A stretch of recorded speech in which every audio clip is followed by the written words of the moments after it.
he once testified in front of a Senate committee. The chair of the committee was then Senator Joe Biden. And in the course of talking about his experience in Iraq and trying to outline what he saw as the problems and possible solutions, Nir Rosen used the term imperialist to describe the United States' presence in the Middle East.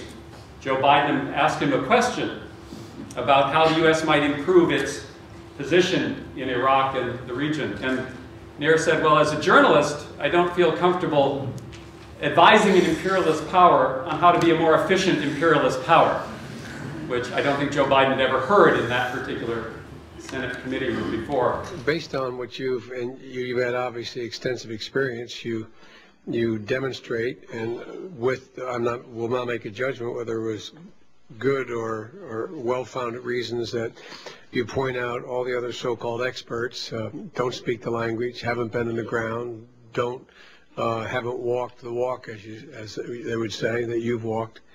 But based on what you've said, there's really no hope. We should just get the hell out of there right now, right? I mean, there's nothing to do.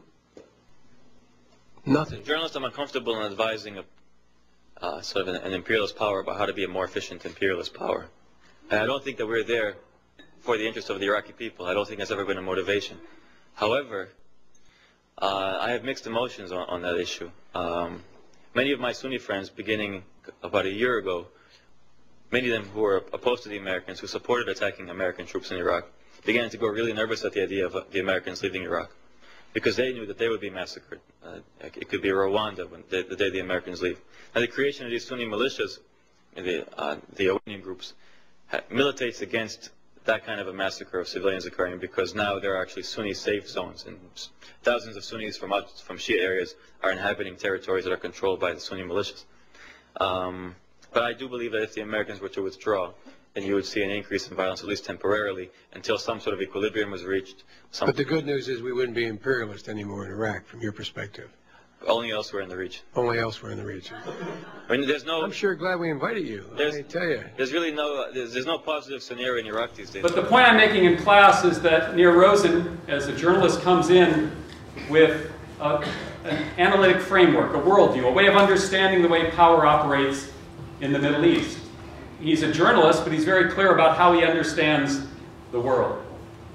I pair that with a clip from John Burns, the distinguished New York Times foreign correspondent who's won awards during his long career. And in the John Burns clip of a speech he's giving, John Burns talks about the United States as a shining city upon the hill, a country that goes about the world doing good, making mistakes at times, but generally encouraging, supporting, and creating democracy and freedom. And I show both these clips to my students, and I say, both of these reporters, one a reporter for the New York Times, the other an independent journalist, are articulating a worldview, a point of view, an ideology, if you like it. The difference is that John Burns's point of view is consistent with the powers that be in the United States, and therefore it's invisible as an ideological position.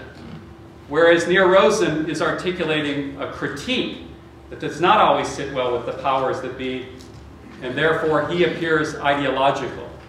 And the point's very important, I think, that we too often think of mainstream journalism, objective journalism, as being neutral, without a position. And therefore, people are sometimes led to believe it is more trustworthy. Whereas independent journalists, someone like Nir Rosen, who articulates a position that is often at odds with the dominant culture, is often seen as being biased. And for me, the question isn't, does one have a worldview or an ideology? All reporters, all editors, all institutions carry a worldview and ideology. The question is, how well does that journalist articulate the reality on the ground? How independent is that journalist in pursuing the reporting? And I think what you're going to find tonight is that Nir Rosen is one of our best journalists in the United States, currently covering Iraq and Afghanistan, the wars in the Middle East and Central Asia, and to a larger degree, the U.S. foreign policy across the whole world. His focus in Aftermath, the current book, following the bloodshed of America's wars in the Muslim world, I think is one of the best books available to not only look at the specific conflicts on the ground, but to understand them in a context that can help us as citizens be better citizens. That is, know more, understand more, and demand more of our public officials. So I think you're in for a real treat tonight, and I would like to welcome up to the podium Nir Rosen.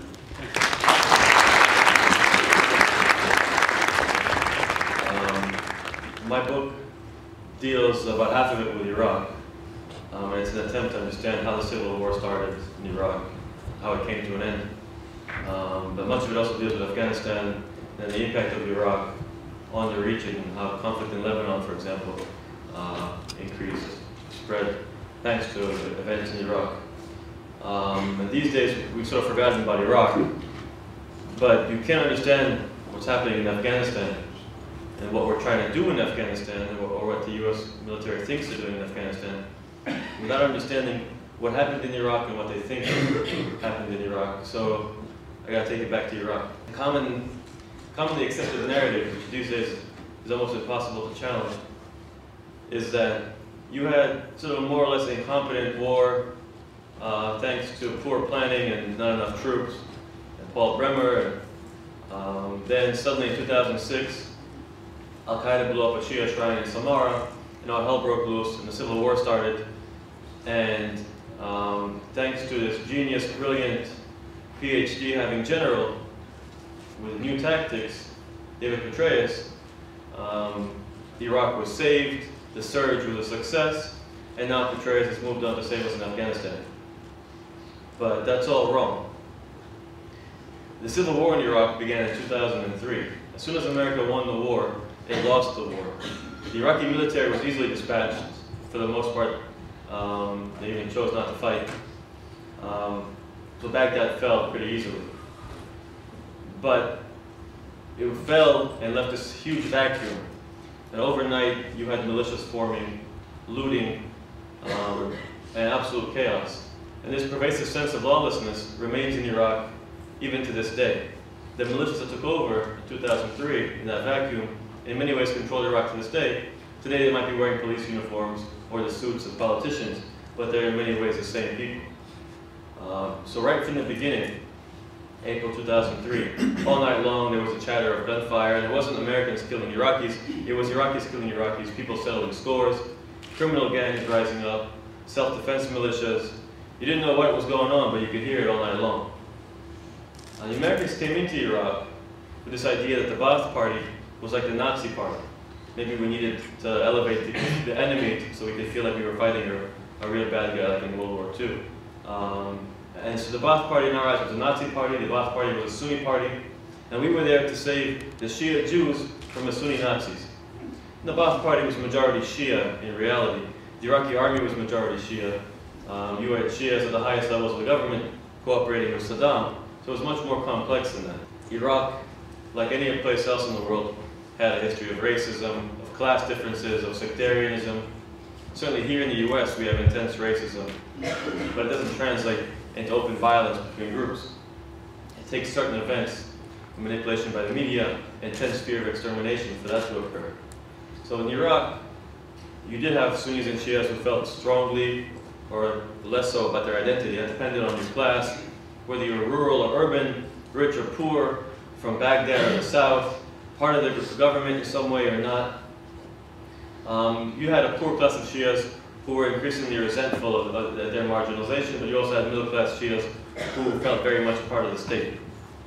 But we went in there with this idea that Sunnis were the bad guys and Shias were the good guys, and Sunnis were pro-Saddam, and Shias were somehow pro-democracy and secular. And that had certain effects. The US military was much more aggressive in its posture in Sunni neighborhoods and in Sunni towns like Fallujah, for example. And that produced a backlash on the part of Sunnis who felt like they were being treated like a bad guy, and created a self-fulfilling prophecy. Fallujah is actually a good example. Fallujah was this insignificant, boring, industrial, poor town before the war.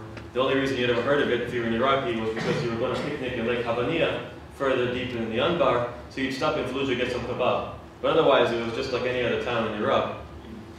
And for the first 2 weeks after the war, no shots were fired in Fallujah. The Americans didn't even go in there.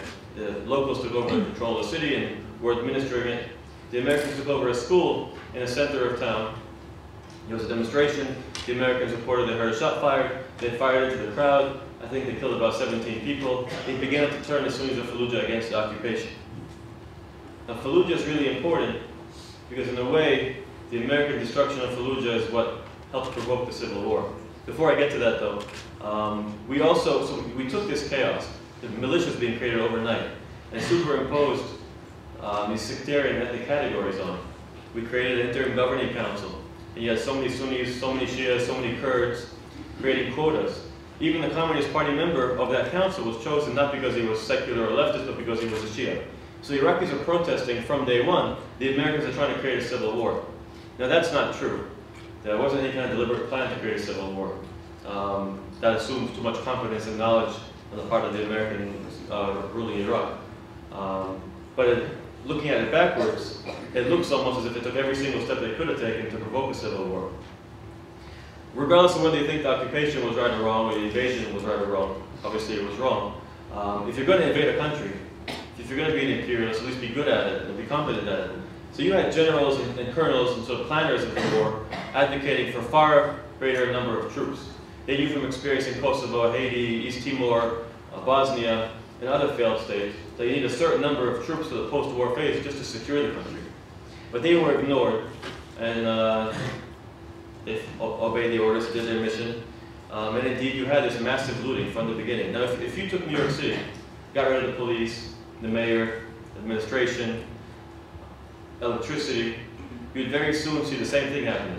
So you'd have former police setting up militias, renting their services out, participating in criminal acts. You'd have Jewish militias fighting Puerto Rican militias, Upper East Side militias fighting East Harlem militias, and the Upper East Side militias wouldn't do too good, probably. I'm from the Upper East Side, so I would know. But the point is that Iraqis aren't any different from us. If you remove the state and you create fear, then militias will form, and people will naturally cling to their group, the people they trust the most. And in the case of Iraq, that was your sectarian group, or your tribal group, or your ethnic group, depending on where you were. So you had these militias being created on sectarian lines, and you had the Sunnis feeling like they were being marginalized and pushed out and punished. Shia Baathists could be rehabilitated, but Sunni Baathists weren't given any options to rehabilitate themselves. Now, in the spring of 2004, you had two uprisings occurring in Iraq. A Sunni uprising in Fallujah, and a Shia uprising in the south in parts of Baghdad. And you had Sunnis actually helping Shia militias fight the Americans, and you had Shias coming into Fallujah to help Sunnis fight the Americans. Now that might have seemed like the worst time for the occupation, but I was actually at my most optimistic during this period in Iraq, because there were signs of increasing sectarianism and concerns that a civil war may happen. And I thought, here's an example of Sunni and Shia militias working together to fight the occupation, and it's a sign that they can maybe overcome the sectarianism and give Iraq some kind of bloody, nationalist, uprising birth mythology that will allow them to overcome the trauma of occupation. But unfortunately, that unity didn't last too long, and by the time the Americans destroyed Fallujah in the end of 2004, you didn't have any Shias sympathizing with the Fallujans. In fact, many of them felt like Fallujah deserves it. Why did they feel like that? Shia truck drivers going from Baghdad to Jordan would often drive past Fallujah. They would be stopped by Zarqawi-affiliated militias and beheaded just for being Shias. You had these Zarqawi gangs basing themselves in Fallujah and other Sunni neighborhoods. They were targeting the Americans, but they were also targeting Shias. And the Shia population was getting sick of constantly being pounded by these Sunni extremist militias. So by the time Fallujah was destroyed in late 2004, Shias didn't really care, and Sunnis sort of felt that. So you had a few 100,000 refugees from Fallujah pouring into western Baghdad. They began to displace Shias living in western Baghdad. Those Shias went to East Baghdad and began to displace the Sunnis who were living there. You also had neighborhood Shia militias who were forming, and they knew that among the Sunnis in their communities, there might have been a couple of guys who were sort of Al-Qaeda sympathetic, but you don't know who they are. The best thing to do in that case is just get rid of all the Sunnis in the neighborhood. The same thing was happening in Sunni neighborhoods. You don't know who the Shias are, who might be informing the government, who might be working for the Mahdi army and Shia militia. Best thing to do is just to get rid of all the Shias, so you'll feel safe. Now, Shias, within the context of the Civil War, were still very much on the defensive for the first couple of years. They were weak, they didn't have strong security forces, they weren't well organized, and they had a real fear that the Ba'athis are going to come back, but the Wahhabis are going to sweep up from Saudi Arabia and attack them. This is a historical fear because in the 19th century and even the early 20th century that happened. But by the 2005 elections, when Shias took over the government, there was a real shift, and we had to be much more aggressive, taking the war into Sunni neighborhoods. And you had the Monica phenomenon. Monica is a nickname for Nissan Pathfinders. Nissan Pathfinders have a wide rear end. Iraqis call them Monica because of Monica Lewinsky. So you suddenly see Monica driving around the city with guys in strange militia uniforms hanging out with AK-47s. They'd go into Sunni neighborhoods, they'd pick up random Sunni men. 2 weeks later you'd find those Sunni men with power drill marks on their body in some garbage dump in a Shia neighborhood. Now, these Monicas, these Pathfinders, belonged to the Ministry of Interior, but they were obviously being used by Shia militiamen. So you begin to see a strong collaboration between Shia militiamen and the Shia-dominated police and the Shia-dominated Iraqi army in 2005, taking the war into Sunni neighborhoods and beginning to punish Sunnis. Although numerically Shia suffered far greater because you were constantly having these suicide attacks in Shia neighborhoods, just slaughtering civilians. But there was a real shift by the end of 2005, by 2006, in the way Sunni militiamen thought of themselves and of their situation in Iraq. For the first couple of years, the Sunni resistance was very, very confident. They felt that they could easily get rid of the Americans, and even more easily get rid of the Shias. Shias have never ruled Iraq, they're uneducated, they're poor, Iraq is ours, we can easily get rid of them, they're not even real Arabs, they're Persians. That contempt soon became something very different, it became fear. And by 2006, when I was meeting Sunni resistance leaders in Baghdad and Syria and Jordan, they were saying, we lost, we miscalculated in 2003 when we listened to our clerics and obeyed their fatwas to boycott the security forces. And we've handed over Iraq to the Iranians. And now we have 2 occupations in Iraq, they said. We have an American occupation and an Iranian occupation. Now why Iranian? In the eyes of many Sunnis in the region, Sunni Arabs, Shias are actually not real Arabs, they're Persians, they're somehow pro-Iran.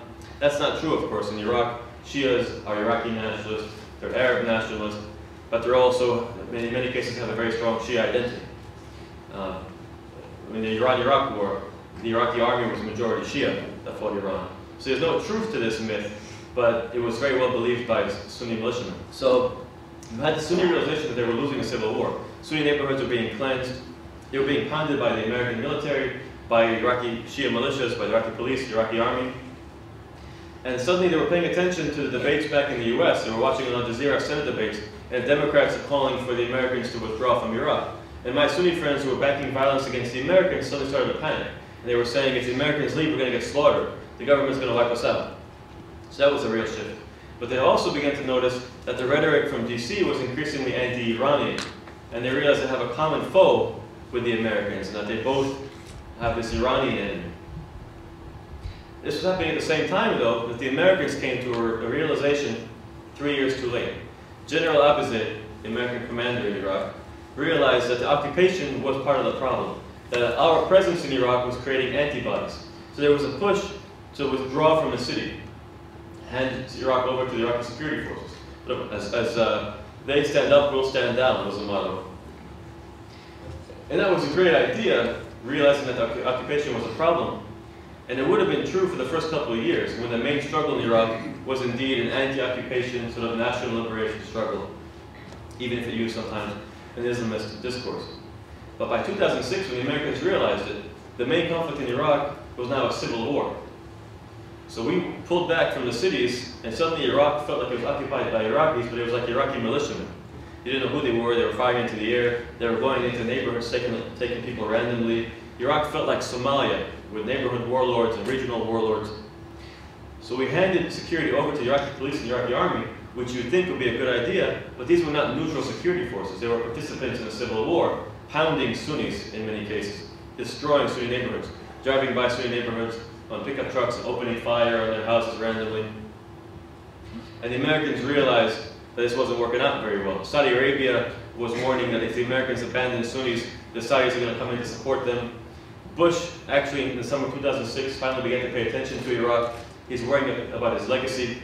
And there was an awareness that if the Saudis come in, the Iranians are going to come in, the Kurds are going to get involved, and Turkey's going to come in, and you're going to have a regional conflict, which is going to really destroy Bush's legacy. So there was a push back against this decision to withdraw from the cities, and the Americans once again began to take over control.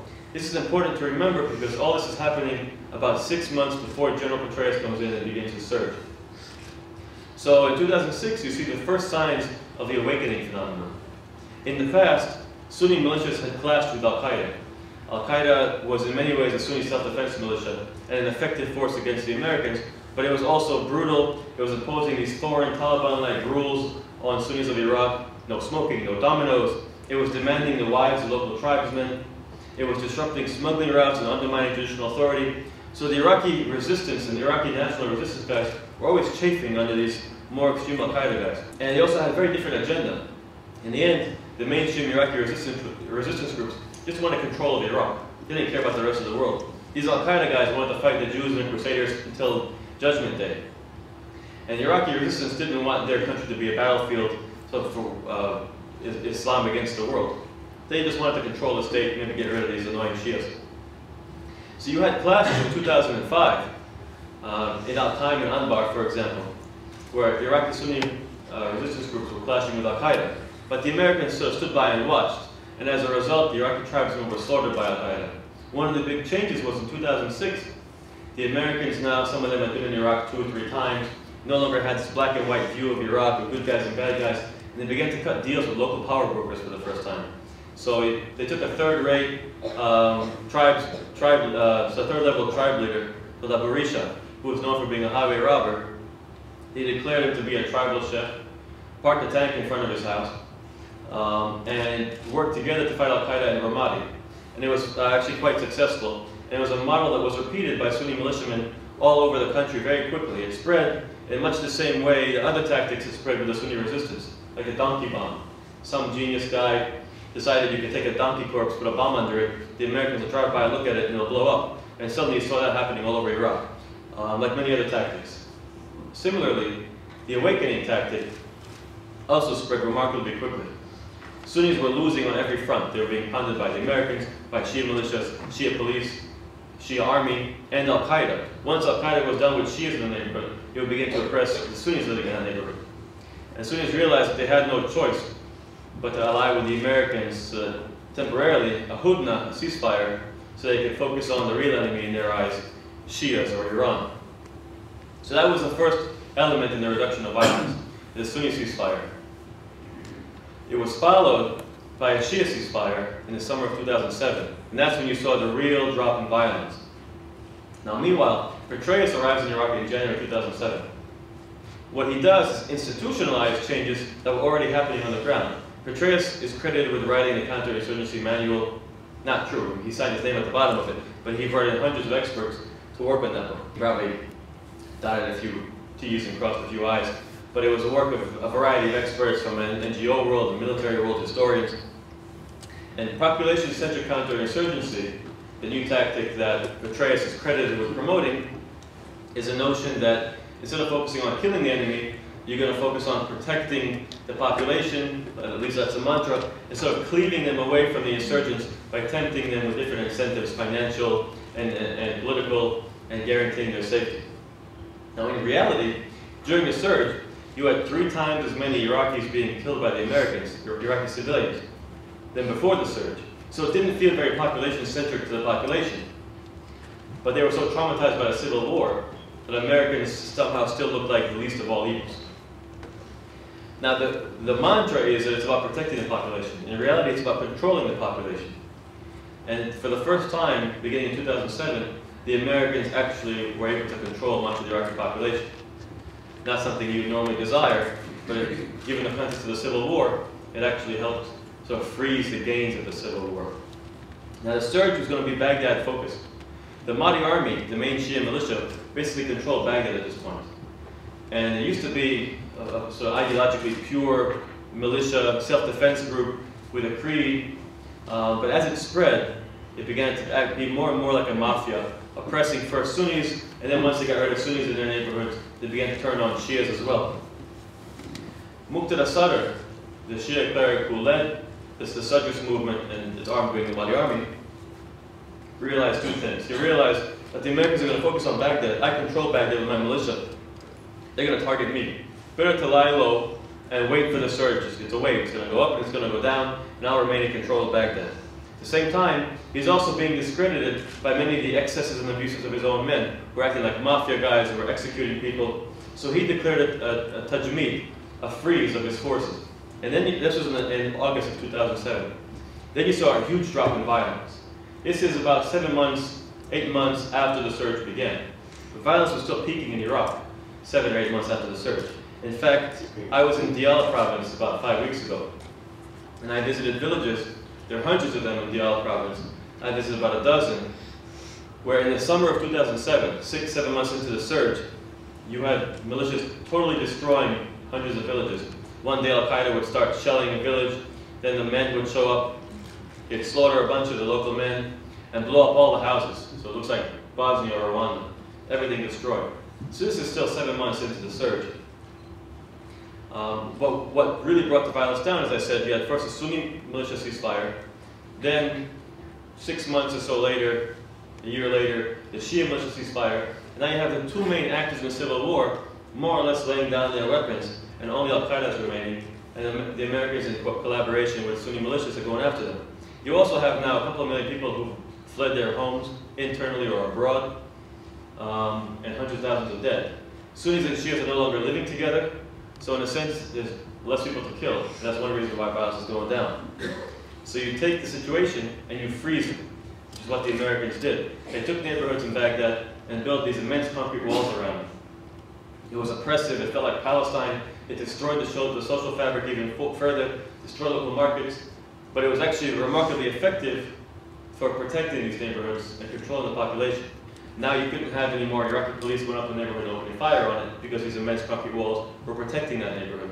You couldn't have guys smuggling in IEDs or other weapons into the neighborhood because there's only one entry point and one exit point. And the Americans, or the people working with them, were controlling that entry and exit point. They could search vehicles, they could determine who belonged in a neighborhood, thanks to conducting a census. Who didn't belong, they could deny young men, militiamen from going in, prevent them from smuggling weapons in, and they began to base themselves in the neighborhoods, no longer, as I said, commuting to work. So they could also develop sources for the first time. So you saw a real shift in the way the population interacted with the Americans, especially in Sunni areas which were so neglected by the Shia-dominated government. They had no electricity. Deliberately, the Shia government would deny them electricity, hoping that would further push them out. So the Americans are building small generators, and the way the Americans were perceived really changed. I don't want to romanticize this. They weren't saviors or liberators, but in the eyes of many Iraqis, they were the least of all evils. So the main reason why violence went down in Iraq was a Sunni ceasefire, a Shia victory in a civil war, and finally a Sunni realization that they had lost. At the same time, you had a prime minister who really evolved and developed into a new individual. Prime Minister Maliki came into power very weak. Nobody had ever heard of him. In fact, the CIA didn't even have a biography of him when he was chosen to be prime minister, and had to scramble to figure out who he was. And he was backed by the Sadrists. He came in with the backing of the main Shia militia group. But as he sort of began to flex his muscles and realize that he could control this country, he knew that his main opposition, main competition for power, were the Sadrists. And they also weren't his natural constituency. He represented sort of a middle-class background, and the Sadrists were very poor, the marginalized people. So Maliki in 2008, in a surprise move even to the Americans, declares war on the Sadrists and the Shia militiamen. He calls it Charge of the Night. The Americans had 24 hours to scramble their forces to save him. He sends his army to Basra and then into other Shia neighborhoods. And the Iraqi army is being pounded by the Shia militiamen. Iraqi police are choosing not to fight. It looks like the Iraqi army is going to lose. So the Americans step in. They couldn't allow Maliki to fail because it looked like they were failing. So Maliki, in a sense, was saved by American snipers and helicopter gunships who were pounding Shia neighborhoods. Many women and children were also killed. But the Mahdi army was totally destroyed. And to this day, it's still very weak as a result of Charge of the Night. Even though it was really the Americans who were essential in wiping out the militia, Maliki is credited by the Iraqi people with being the one who wiped out the militia. So it changed the way many Sunnis saw him. I'm not going to say they loved him after that, But Sunnis who hated Maliki, who perceived him as a sectarian actor, as an Iranian actor, suddenly begrudgingly accepted him, and he was perceived to be the guy, even if it wasn't totally true, that helped reduce violence in Iraq, reducing it to the levels we see today, which are still pretty abysmal. It's only by the standard of 2006 that Iraq looks anything like a success. You still have more Iraqi civilians being killed today in Iraq, obviously in Iraq, more Iraqi civilians being killed today than Afghan civilians. And the government today, very brutal, very authoritarian, corrupt, inefficient, but very stable. So Iraq is going to look like Mexico or Pakistan, that you're going to have this strong central regime. Nobody can overthrow it. Militias are basically finished in Iraq. But you have terrible violence on the street, catastrophic suicide attacks and terrorist attacks, militia not openly fighting, but sort of mafia war, political parties fighting each other. So it's terrible by any normal standard. And this is a success, we say, that we want to bring to the people of Afghanistan. If they knew what that success was, they'd be terrified. So these days in Iraq, if you get arrested, you're not going to get arrested just because you're Sunni. You're not going to get killed by the police just because you're Sunni. Maliki cleaned up the security forces from the worst sectarian elements. You're going to get arrested because maybe they suspect you're a military-age man. You're going to get tortured. They're going to sodomize you with glass bottles. They're going to wrap wet blankets around you and electrocute you. They do that because it doesn't leave bruises. They'll beat the hell out of you. They'll charge your family thousands of dollars to release you or just to process your files. You'll confess. The judge will find you guilty. You go to jail. If you pay enough money, if your family sells a house and you can pay $20,000, $50,000, you might get released from jail, whether you're guilty or not. So Iraq today, more and more, we're reminding many Iraqis of Iraq under Saddam. But it's very stable. It's going to remain stable. There's no longer a movement that's contesting the system or trying to overthrow it. There's no longer a militia that can control any neighborhood or any village. Anyway, none of the factors that existed in Iraq that helped reduce violence from the horrible levels of 2006 to the very bad levels of today, none of those factors exist in Afghanistan. The Iraqi resistance was dominated by Sunni Arabs, 20% of the population in Iraq, and they were destroyed. They were punished, they were depopulated, they fled in many cases. The Afghan resistance, the Afghan insurgency is dominated by Pashtuns, 40% of the population. And they don't feel like they're losing. The Taliban have every reason in the world to feel like they're succeeding. They have the momentum. They're controlling more and more of the country. In some ways, you can say 80% of the country's in their hands. Now, the only successful counterinsurgency really in history has been the British in Malaya, where they took 500,000 Chinese, ethnic Chinese in Malaya, and moved them and put them in concentration camps. If you're not going to do that to the millions of Pashtuns, there's really no way to defeat them. And obviously, the Americans aren't going to do that. The Israelis might want to do that, but even they would have trouble. We see similar tactics in South Lebanon and in Gaza, sort of punishing the Lebanese and Palestinian populations. But even the Israelis couldn't get away with that, and certainly the Americans can't, thankfully. So there's no way you can crush this population. Now, the Russians in the 80s controlled the cities in Afghanistan. The cities never fell. The Mujahideen, though, controlled the villages, the rural areas. That was the center of gravity for the resistance, for the insurgency in the 80s. Likewise today, you can control Kabul, Lashkar-Gah, Kandahar. It doesn't really matter, because the Taliban are a rural-based insurgency, and you're never going to control the villages. In this sense, Iraq was much easier.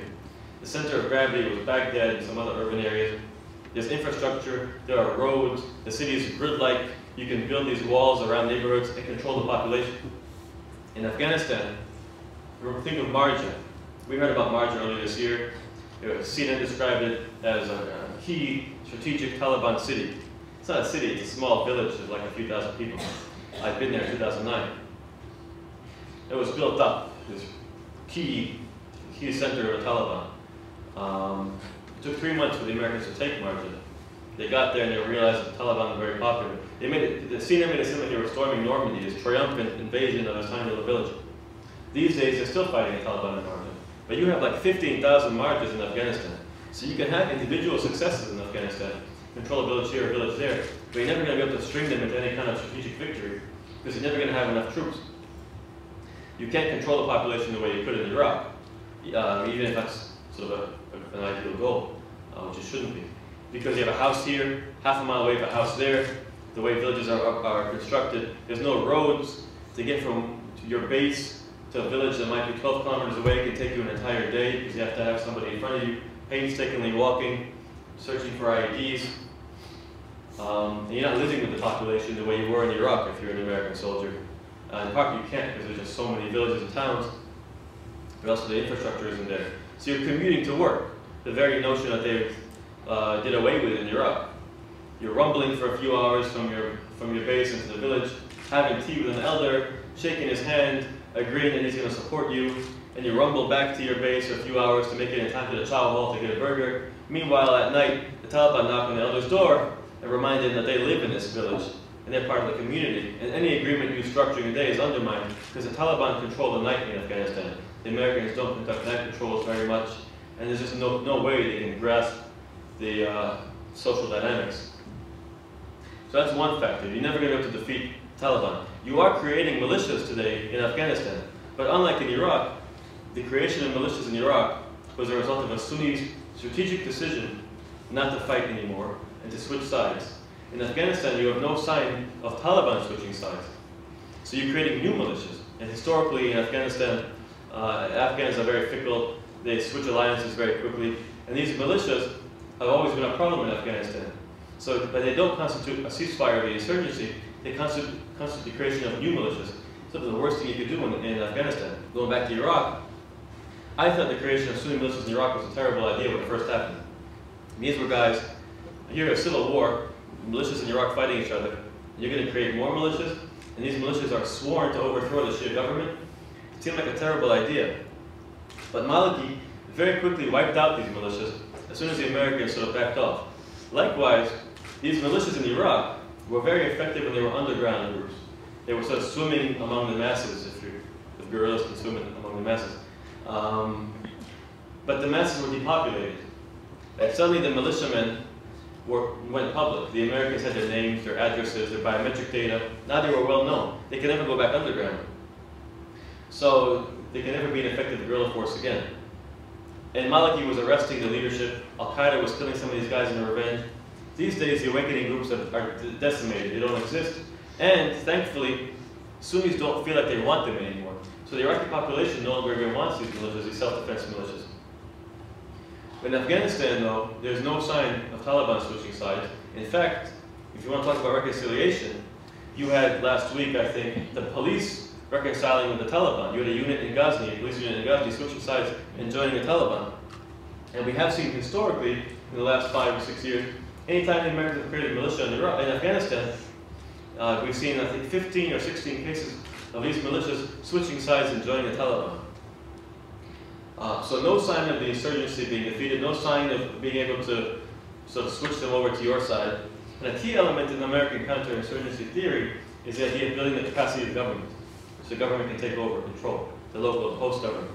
But in Afghanistan, that's the last thing you want to do, because the government is predatory, and that's not a beast you want to feed, it's a beast you want to starve.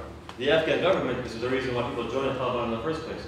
It's corrupt, it's inefficient, the police will rob you at checkpoints, the police will go into your store and take stuff and not pay for it.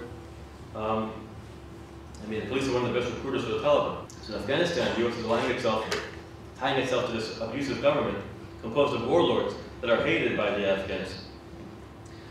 Also a catastrophic decision. Karzai is no Maliki. I'm not going to romanticize Maliki, but at least he managed to achieve a certain level of legitimacy and popularity, as we saw in the elections. Maliki's party didn't win, but Maliki as an individual candidate won the most votes.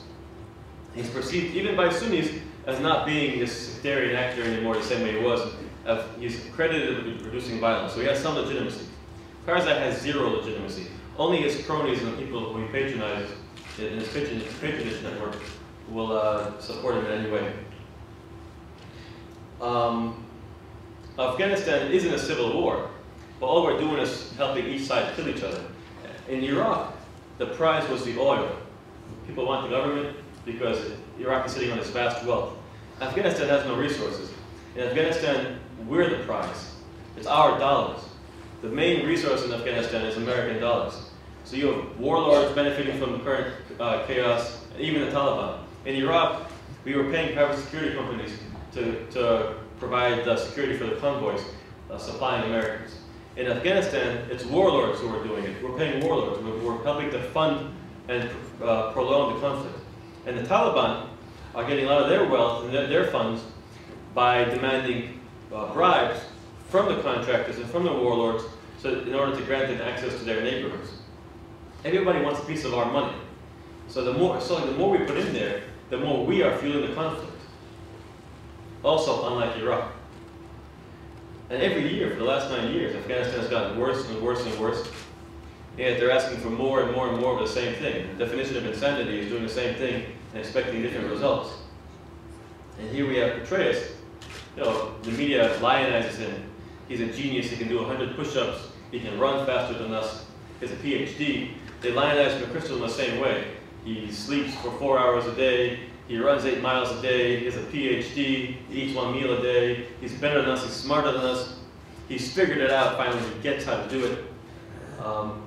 But they've been trying the same thing year after year. This surge that we're seeing now, it's the 5th surge, I think, since 2005. And every year, Taliban control more and more territory. Afghanistan is getting worse and worse. It's a political conflict, and at some point they're going to have to recognize that the only solution is a political solution. Unfortunately, what they're doing now, Petraeus has basically undermined any possibility of negotiating with the Taliban. He's put some of the some insurgent figures who were involved in negotiations on a blacklist, and he's increased the kill and capture operations. You'd think that the fact that the Americans are now better at killing or capturing mid-level Taliban commanders will be a good thing, but it's actually counterproductive in the Afghan context. You have these mid-level commanders, they have long-standing ties to the community, relationships with the elders, they're part of the community. As a result, the community can also influence them and pressure them, but can only go so far. Likewise, they also have long-standing ties to Mullah Omar and are loyal to him. You're killing or capturing these guys, and they're being replaced by much younger, more radical guys. You're sort of pushing the Taliban into the hands of Al-Qaeda. Right now, the Taliban is totally different from Al-Qaeda. The Taliban has Afghan leadership, Afghan goals, Afghan interests. Obviously, they're not exactly liberal in their way of thinking, although nobody in Afghanistan is. It's not like the government is the good guys in this conflict.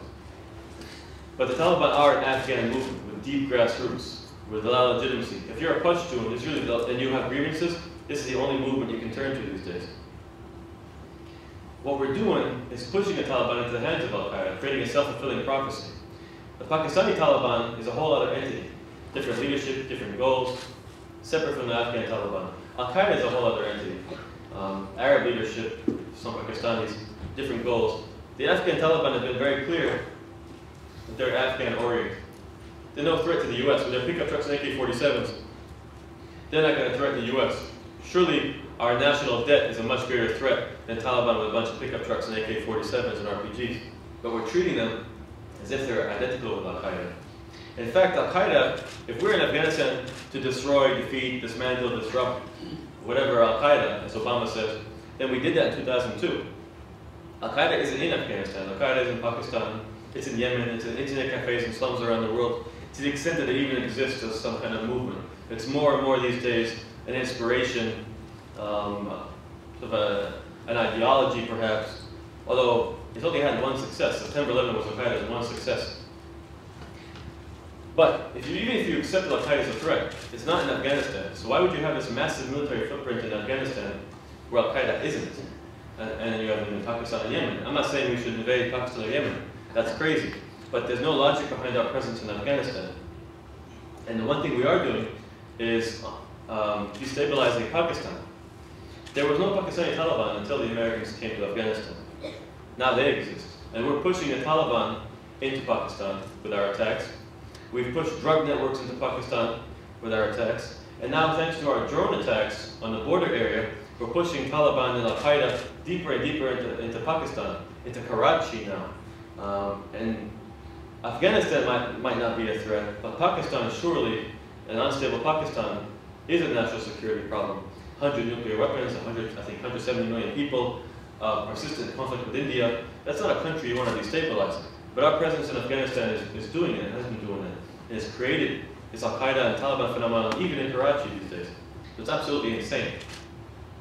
And I think it's also important to remember that Al-Qaeda itself isn't really a threat. This is a couple of hundred guys at the time of September 11. We went to war with a couple of hundred guys, spending hundreds of millions of dollars on wars in Iraq and Afghanistan, bombing Somalia and Yemen and other places, all because of a couple of hundred guys who got lucky on 9/11 and killed 3,000 Americans, Tragic as that was, surely our response domestically and abroad was an overreaction. And Obama is persisting with Bush's policies. I mean, now we're getting deeper and deeper involved in Yemen. The Yemeni government, after the removal of Saddam, is the worst government in the Middle East, the most brutal. They're bombing en masse villages in northern Yemen. Hundreds of thousands of people are fleeing North Yemen. The Yemeni government, which used al-Qaeda guys against the Shias in the north, is now pretending as an al-Qaeda threat domestically and taking money and weapons from the Americans to fight their domestic opposition, southern secessionists and northern Shias, or Zaydi Shias. Why would we want to ally ourselves with this brutal regime and tie ourselves to a conflict that has nothing to do with us, but it's getting us deeper and deeper embroiled in conflicts that are none of our business? And then we're surprised when people send bombs and UPS packages to us. Likewise in Israel and Palestine. People in the Middle East feel very betrayed by Obama. Every single Bush policy has been continued by Obama. In fact, it seems like Obama's been even further humiliated by Netanyahu, begging him to stop, promising him every weapon in the world, and Netanyahu still refuses to freeze settlements.